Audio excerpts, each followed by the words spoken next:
Behind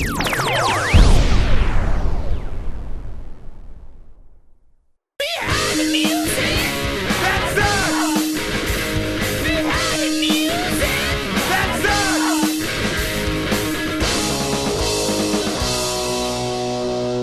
From their years of dedicated service at a Vermont bed and breakfast to the chance meeting with the gentle hippies who would guide them to superstardom, and their bitter courtroom battle with the gentle hippies, high-powered attorneys. Phish has proven that Birkenstocks and backwoods know-how are a suitable replacement for musical talent. Their story is next on Behind the Music That Sucks.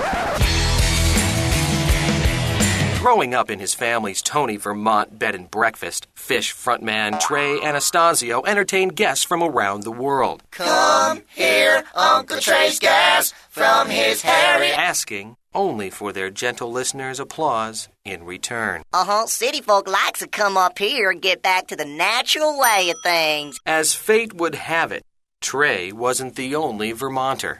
Nearby, the two sweetest men in the ice cream industry were fattening themselves on pint after pint of free-spirited fiscal frivolity. I had just signed Jerry Garcia to a lucrative promotional deal. But Jerry Garcia... Inspired marketing from the wizard who brought you Boys Town triple-packed fudge. Jerry Garcia had a... This from the financial guru who graced the world with ooey-gooey Alestra surprise. And mint green peas beard crust was burned up the profit chart. One word. Kent State Raspberry Sidewalk. But Jerry Garcia had a prior engagement with a much bigger corporate sponsor.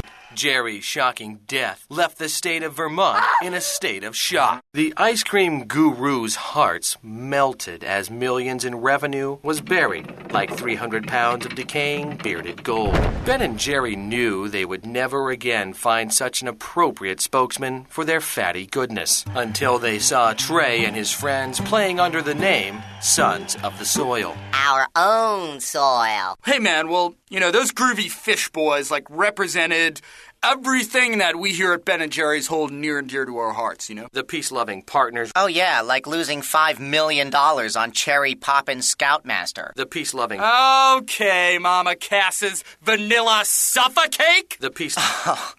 Let's not forget a little spasm of genius called John Popper Kiwi Do-Rag Squeeze.